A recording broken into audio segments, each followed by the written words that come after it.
I've always been the odd one out in my family, the black sheep, as they say. My name's Cheryl James. I'm 32 now, but for as long as I can remember, I've never really fit in. I grew up as the oldest child of two doctors, Isabella and Adam James. My parents were big shots, but none of that good stuff ever really came my way.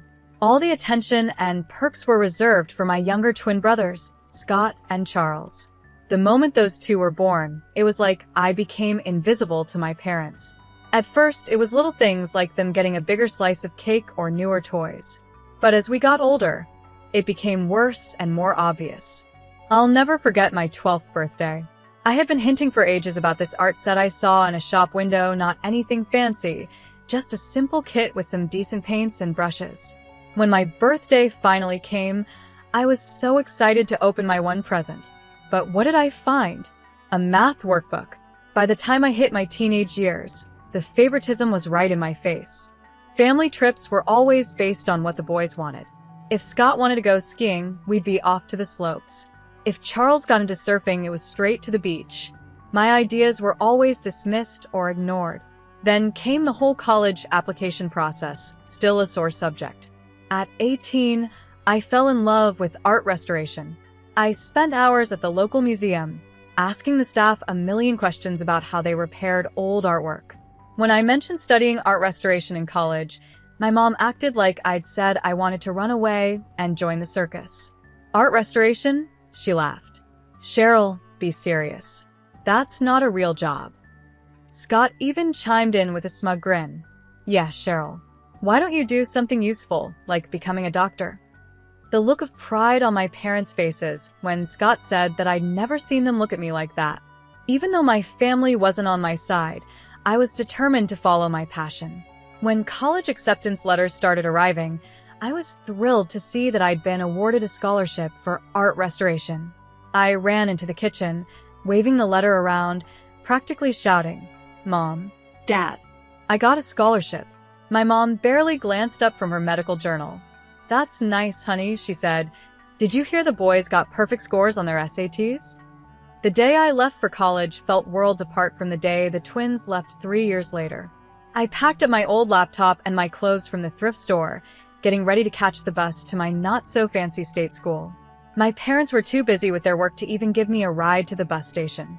But there was one person who always saw me for who I was, my grandma, Julie. She showed up that day, and just before I was about to leave, she pulled me aside. "Cheryl, sweetie," she said, slipping a small envelope into my hand. "I'm so proud of you. Don't ever forget that." Inside the envelope was a check.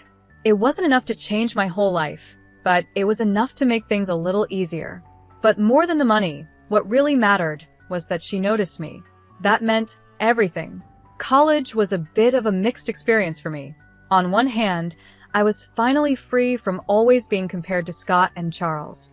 I could focus on my studies without feeling like I had to compete for attention. But on the other hand, money was tight, really tight. I was barely managing on my scholarship and part-time jobs. Meanwhile, I'd hear about all the fun things my brothers were doing through family calls and social media, fancy frat parties, spring break trips to crazy places, internships at big hospitals, all paid for by our parents, of course. As time passed, I threw myself into my studies.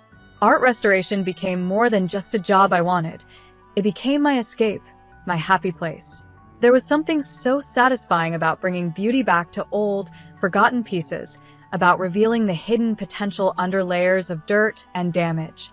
In my final year, I landed an internship at a small but respected museum.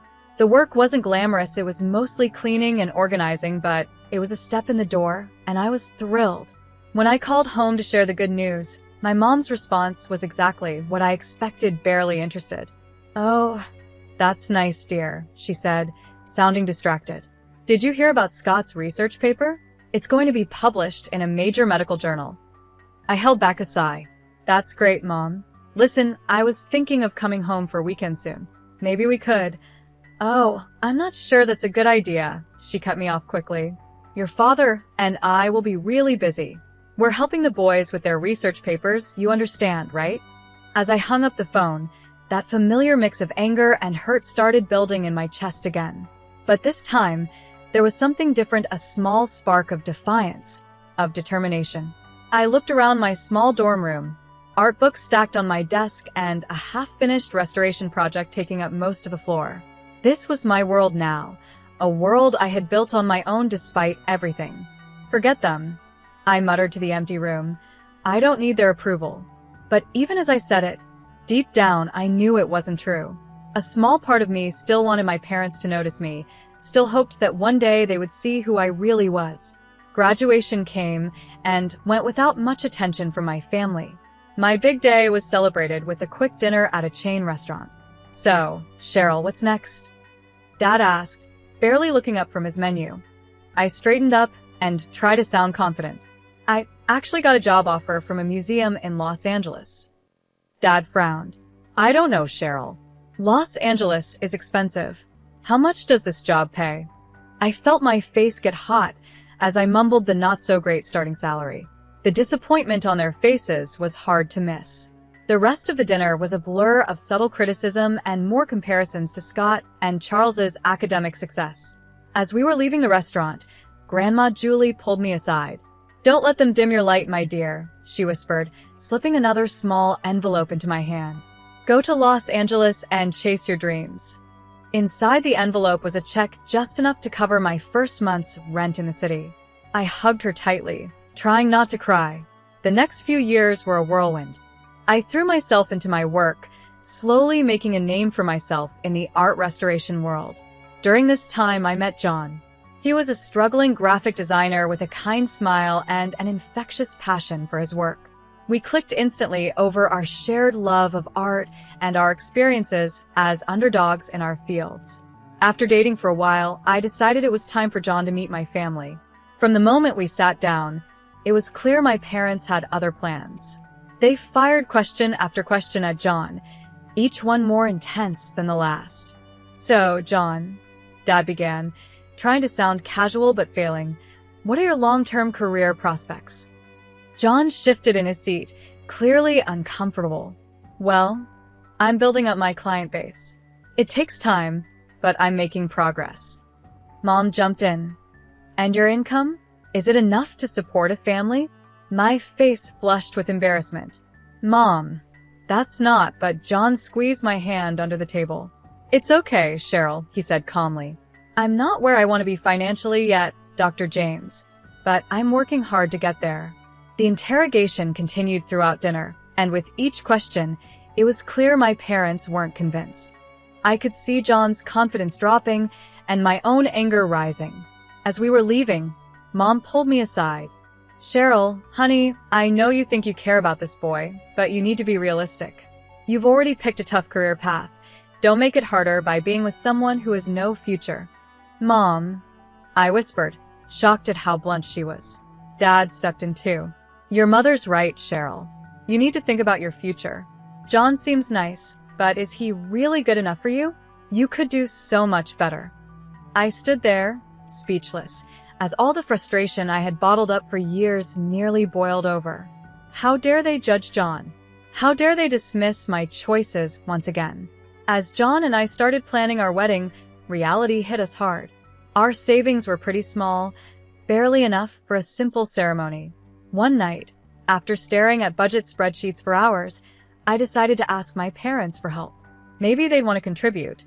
"Mom, Dad," I began cautiously during our weekly call. "John and I have set a date for the wedding. We're trying to keep costs low, but I was wondering if you might want to help out a little, maybe even just with the planning." The silence on the other end was long and uncomfortable. Finally, Mom spoke, her voice cold. "Cheryl, you're an adult now. If you've chosen to marry this person, you need to handle the consequences yourself." I hung up, feeling awful but not really surprised. Once again, Grandma Julie stepped in to save the day. When I told her about the situation, she didn't hesitate. "My dear," she said warmly over the phone, "I may not be able to give you the wedding of your dreams, but I want to help make your day special." She sent some money, and while it wasn't much, it made a big difference in our plans. The wedding day came, and I had a mix of excitement and nerves. The community center we rented was simple, but looked lovely, decorated with wildflowers and fairy lights. Our close friends helped with everything, from the decorations to the homemade cake. As I walked down the makeshift aisle, John's face lit up with a smile that made all the struggles worth it. For a moment, I forgot about the money issues and my family's negativity, and I just soaked in the love in his eyes. That bubble burst when I saw my family. Mom and Dad sat stiffly in the front row, looking bored and unimpressed. I overheard Mom whispering to Dad about how tacky the decorations were and how cheap the food seemed. Scott and Charles were even worse, standing in the corner, laughing and glued to their phones. I tried my best to ignore them, focusing on our vows and the kind, supportive faces of our friends. It wasn't until the next day that I realized how truly cruel they could be. When I woke up, my phone was blowing up with notifications. Scott and Charles had posted a bunch of embarrassing photos from the wedding on social media. "Congrats to our big sis on her special day," read one caption under a blurry picture of John and me cutting our homemade cake. Another post had a sarcastic caption, "Nothing says true love like a dollar store wedding," next to a picture of our decorations. One post showed our buffet table beside a photo of a fancy meal from a high-end restaurant with the caption, "Cheryl's wedding versus our average Thursday lunch guess which is which." The comments were brutal. Some relatives were horrified by Scott and Charles's behavior. Aunt Nicole wrote, "This is completely unacceptable. You should be ashamed of yourselves." But others found it funny. Our cousin Mark commented, "Savage, but true. That wedding looked like a homeless convention." Reading through the comments made me feel sick, but what hurt the most was seeing my parents' responses. Instead of scolding their sons, they were encouraging them. Mom had commented, "Boys will be boys. It's just a bit of harmless fun." I didn't call them or demand an apology. I just decided to cut them out of my life for a while. 5 months after the wedding, it was time for the annual James family reunion. Even though I had my doubts, John thought we should go, hoping it might be a chance to clear the air. We couldn't have been more wrong. The tension was so thick you could feel it. I kept it together for the first hour, making polite conversation and avoiding my immediate family as much as possible. But then I overheard Scott bragging about his latest luxury vacation, paid for by our parents, of course. Something inside me snapped. "Must be nice," I said, loud enough for everyone to hear, "to have Mom and Dad pay for your entire life." The room went silent. Scott stared at me, speechless. "What's that supposed to mean?" he finally asked.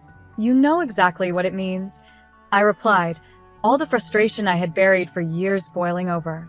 "You and Charles get everything handed to you on a silver platter, while I've had to fight for every bit of recognition or support." Mom stepped forward, her face red with anger. "Now, Cheryl, you're being ridiculous. We've always treated you kids equally." I let out a bitter laugh. "Equal? Are you serious? Let's talk about equal," I said, counting on my fingers. Private school tuition for the boys, public school for me. Brand new cars for their 17th birthdays, nothing for mine. And the grand finale $700,000 for their Ivy League educations while I had to scrape by on scholarships and loans. The room was so silent you could hear a pin drop. Everyone was staring, watching our family's dirty laundry being aired out in front of everyone. Mom's voice was cold when she finally spoke. "If you're so obsessed with money, Cheryl, maybe you should have married someone rich instead of your poor husband." Her words hit me like a slap. John, who had been quietly supporting me the whole time, stiffened beside me. "How dare you?" I whispered, feeling tears in my eyes. "John is worth 10 of you. He loves me for who I am, not for how I can make him look to his country club friends." The reunion spiraled into chaos. Everyone started yelling, dragging up old grudges, years of anger spilling out. In the middle of it all, a strong voice rose above the noise. "Enough!" Everyone turned to see Grandma Julie standing up. Her normally kind face looked stern and angry. "I've watched this family fall apart for years, and I won't stand for it anymore," she said firmly. "Isabella, Adam, your treatment of Cheryl has been shameful. And you boys," she added, turning to Scott and Charles, "your cruelty toward your sister is unforgivable." The room went silent again, but Mom, never one to back down, spat out, "Mother, you don't understand. Cheryl has always been difficult, always causing problems." "No, Isabella," Grandma interrupted. The only problem here is your obvious favoritism and your refusal to see the damage you've done. I looked around at the shocked faces of my relatives, at Grandma standing tall, at my parents' anger, and my brother's smug expressions. In that moment, something inside me broke, but then it came back together, stronger. "I'm done," I said quietly but firmly. "I'm done trying to get your approval, done being part of this toxic family. John and I are leaving, and don't bother trying to contact us." The months that followed were tough, but John was my rock through it all. He held me when the sadness hit, celebrated the little victories, and never once made me feel bad for the family drama I'd brought into our lives. Life has a strange way of surprising you when you least expect it. It all started with a phone call. John had been working tirelessly for weeks, pouring everything he had into a pitch for a major client.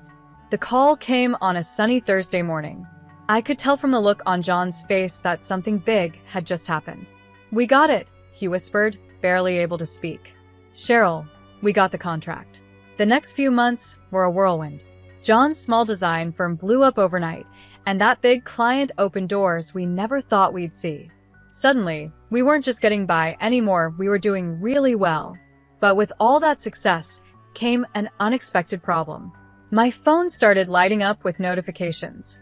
Friend requests from family members I had blocked long ago, messages from distant relatives who suddenly wanted to catch up. And then, the call I had been dreading.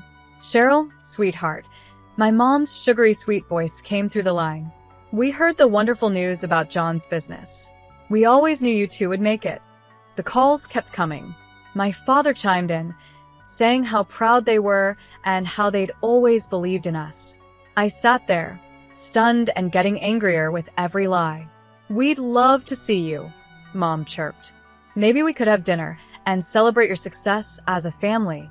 That snapped me out of it. "As a family?" I repeated, my voice hard. "We haven't been a family for a long time, and that's not going to change just because our bank account has." I stuck to my decision. When my parents showed up at our door unexpectedly, I didn't let them in. When they sent expensive gifts, I sent them back unopened. Instead, John and I focused on building the life we had always dreamed of. We worked hard, saved wisely, and soon enough, we were signing papers for a beautiful apartment right in the middle of the city. Excited to share our happiness, I posted a photo on social media. It was a simple shot, John and I, holding the keys, standing in front of our new home. Next to it was a picture from our most recent visit with Grandma Julie, her proud smile shining for the camera. I captioned it, "New beginnings and old love. Grateful for those who've been there through it all." As I hit post, I felt a weight lift off my shoulders. This was my family now, John, Grandma Julie, and the friends who had stuck with us through thick and thin. We had built this life ourselves, despite all the challenges, and despite the people who said we couldn't do it. The soft evening light poured through the windows of our new apartment as I worked in the kitchen, getting dinner ready for John and Grandma Julie.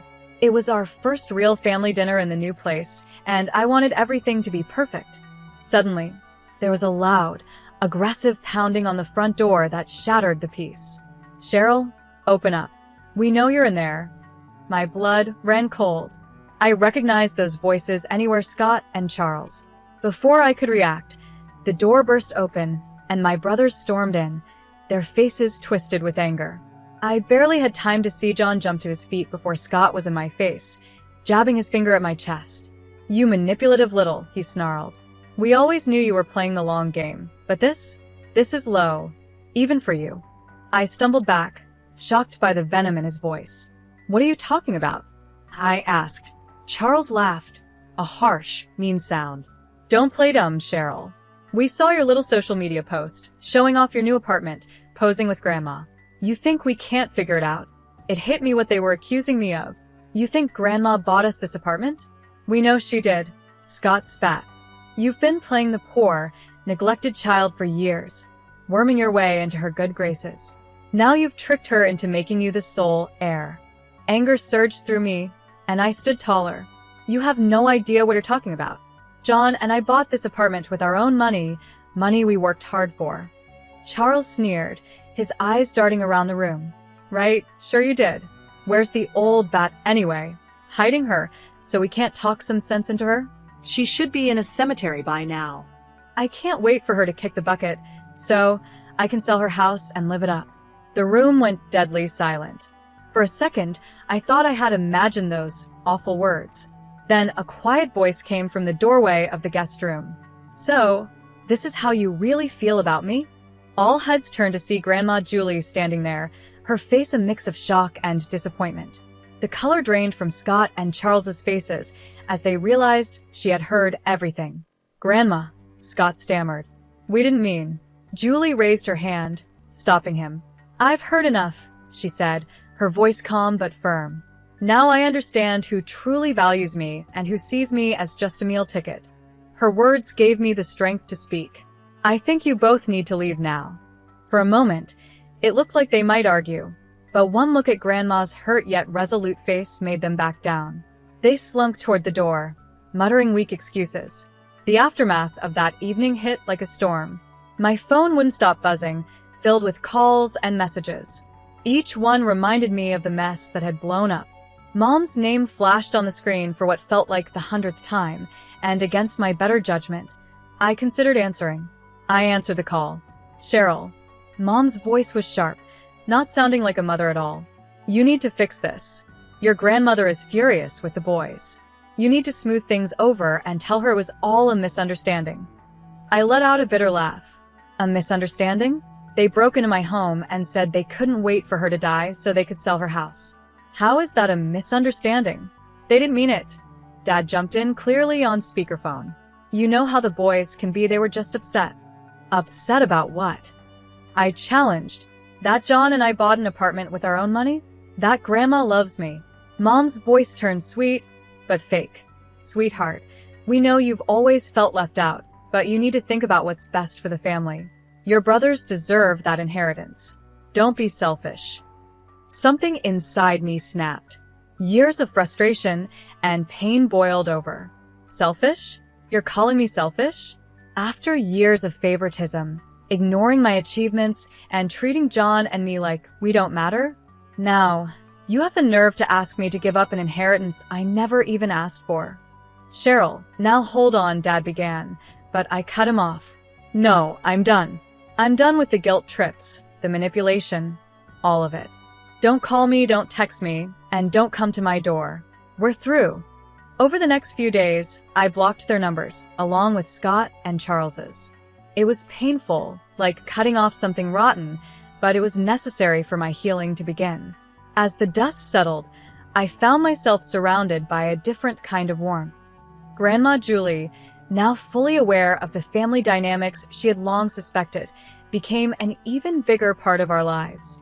Aunt Nicole, who had reached out after the wedding mess, became a regular visitor. I always knew you were special, Cheryl, she said, hugging me tightly. I'm sorry I didn't stand up for you sooner. Other relatives, cousins, distant aunts, and uncles who had seen how my family mistreated me over the years sent messages of support.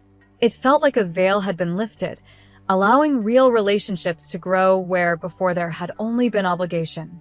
John's family, bless them, surrounded me with unconditional love. His parents, who had watched from the sidelines as my own family tore me down, went out of their way to make me feel cherished. John and I poured ourselves into making our new apartment a home. Every piece of furniture, every photo on the wall was a symbol of the life we were building together, a life built on mutual respect, support, and love.